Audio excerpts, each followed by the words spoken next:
เอาของมาพากนี่คือแม่ยายของเบาต้นได้พี่น้องเลยนี่คือภาพถ่ายเอาจังน้อยนะอันนี้เป็นไก่แห้งแหละพี่น้องบ่ได้มีอย่างมาฝากหมามากมายเนาะนี่ก็เป็นภาพบรรยากาศในหมู่บ้านพี่น้องเนาะถือว่าตอนนี้บอยอดกามาฮอดแล้วพี่น้องเอาไก่แห้งเนาะอันนี้คือแม่ยายของตาต้นเนาะพี่น้องเนาะแม่ยายของเบาต้นเนาะนี่เป็นภาพบรรยากาศสวัสดีครับวันนี้มาพบมาพบกับเบายอดเช่นเก่าเช่นเคยแล้วพี่น้องเด้อถือว่าวันนี้เบายอดก็มีโอกาสพี่น้องได้กลับมาบ้านเนาะตอนนี้กำลังจะเดินทางไปบ้านพ่อตาของเบาต้นชาแนลเนาะเอามีของเอาไปให้เพื่อนเนาะของฝากมันบางเล็กน้อยแหละพี่น้องแต่จะถ่ายคลิปภาพบรรยากาศแล้วก็จะเข้าไปในโรงเรียนเลยเนาะโรงเรียนบ้านเบายอดและวันนี้จะได้ถ่ายภาพบรรยากาศนี่คือถนนเนาะเส้นหลักของหมู่บ้านเบายอดนะท่านซะ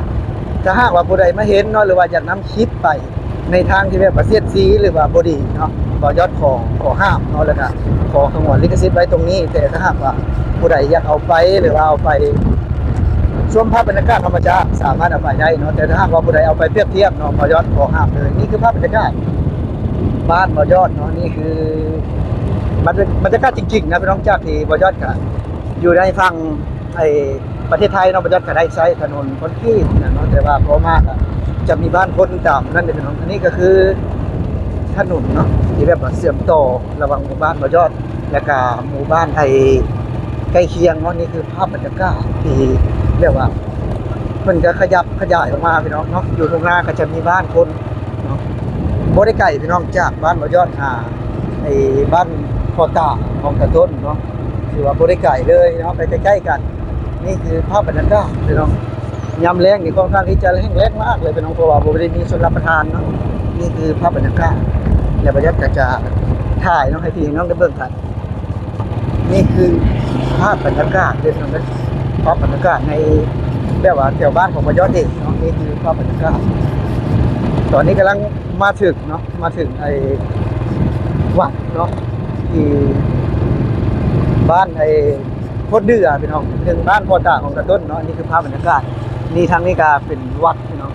อันนี้ก็จะเป็นภาพบรรยากาศจริงๆเนาะแล้วก็จะมีน้ำสร้างแต่ว่าเพิ่นเนาะช่วงนี้คือว่าช่วงแรงๆก็จะมีคนแบบว่ามาคอยนะตรงนี้นะพี่น้องก็จะมีคนมาตักเนาะตรงนี้มันสำรุดแล้วพี่น้องนี่เนาะเป็นนี่เป็นบ้านเก่านี่เป็นภาพบรรยากาศของทางบ้านพลเดือเนาะเป็นทางบ้านของตาต้นเนาะบ้านเบาต้นชาแนลว่าท่านจ้ะอันนี้เป็นบ้านพ่อตาของตาต้นเนาะเสียงว่าพอยอดจะไปเนาะผมว่าจะไปถึกหรือบ่นะผมว่าจะไปถึกหรือบ่บ้านของสาวมนน่ะเข้าตรงนี้ได้ปะทางเส้นนี้นะ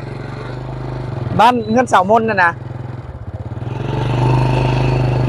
นี่แหละเนาะบอยอดจะเดินทางไปเนาะนี่คือภาพบรรยากาศในหมู่บ้านเพิ่นพี่น้องภาพบรรยากาศในหมู่บ้านเพิ่นนี่แหละพี่น้องที่แบบว่าไปเห็นประเทศไทยแล้วก็แบบว่าถ่ายภาพบรรยากาศเนาะนี่คือภาพบรรยากาศเนาะเป็นยังไงภาพบรรยากาศของอันนี้เนาะนี่เป็นหมู่บ้านเลยพี่น้องเลยหมู่บ้านของทางเอาของมาพากนี่ยายเอาของมาพากนี่คือแม่ยายของเบาต้นเลยพี่น้องเลยนี่คือภาพถ่ายเอาจังน้อยนะอันนี้เป็นไก่แห้งแหละพี่น้องบ่ได้มีอย่างมาฝากหมามากมายเนาะนี่ก็เป็นภาพบรรยากาศในหมู่บ้านพี่น้องเนาะถือว่าตอนนี้บอยอดกามาฮอดแล้วพี่น้องเอาไก่แห้งเนาะอันนี้คือแม่ยายของตาต้นเนาะพี่น้องเนาะแม่ยายของเบาต้นเนาะนี่เป็นภาพบรรยากาศมาเมื่อวานเมื่อได้จะกลับจักเลยใช้ได้งานให้ตาต้นหางานให้ไปมาเที่ยวน้ำมาเที่ยวบุญบ้านน้ำอะไรก็กินเลยกันไปกินเงินโตฮะกินกันมาไปกินเงินโตมีเดลี่อะไรเนาะอันนี้คือภาพบรรยากาศพี่น้องเดี๋ยวบอยอดออกไปบอยอดจะถ่ายให้เบิ่งอีกทีหนึ่งได้พี่น้องหลังจากที่บอยอดได้ไอ้นั่นพี่น้องได้ส่งเนาะของป้าของต้นที่บอยอดได้ถึงมาจากทางฝั่งประเทศไทยพุ่นน่ะก็จะเดินทางกลับบ้านแล้วก็จะรีวิวเนาะบ้านบอยอดน้ำแล้วก็ถนนคือเราบอยอดกลับไปเนาะถนนทาง ชื่อมต่อระหว่างหมู่บ้านบ่อยอดกับหมู่บ้านทางแล้วบางคนหรือว่าเอาของคนเล็กน้อยเนาะอย่างคิดน้ำใจเป็นของพ่อของยอดที่บ่อยอดมีแบบคือบ้านนอกเขาเนาะหากินกันยากพี่น้องคือเขาแบบว่าเขาจะเก็บให้มาซั่นซะนี่ก็เป็นถนนเนาะซึ่งว่าบ่อยอดก็ขับรถบ่ค่อยถึกเลนเลยนะพี่น้องเนาะเพราะว่าบ่ได้มาเด้อนี่คือภาพบรรยากาศจริงๆนะเพิ่งนะนี่ก็เป็นที่หนึ่งเส้นทางที่บ่อยอดใช้มาแต่น้อยๆนะพี่น้องใช้มาแต่น้อยๆเลยนี่ก็เป็นวิถีชีวิตการใช้ชีวิตนะพี่น้องถ้าฤดูฝนจะมีการทำนาและกระท่าและอยู่แล้แต่เราได้เห็นหน้าพี่น้องก็จะมีนาแซงอีกวงหนึ่งเนาะแต่วันนี้เราจะมีโอกาสเราได้ถ่ายถนนให้พี่น้องได้เดินกันนี่เป็น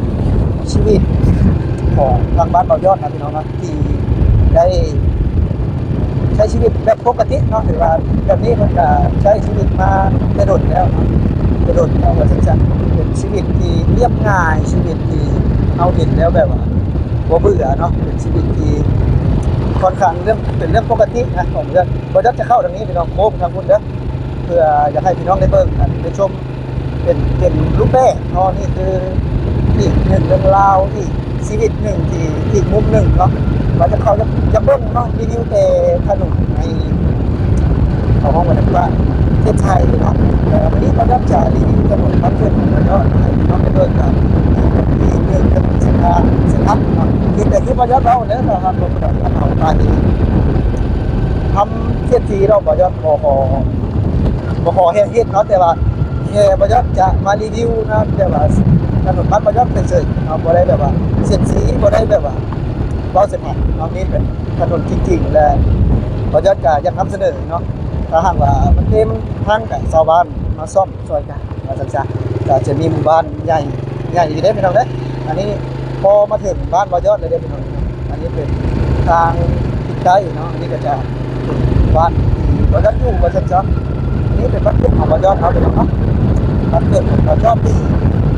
ได้มาเห็นไปเห็นในประเทศไทยแล้วแบบว่ามาเห็นทางฝั่งลาวก็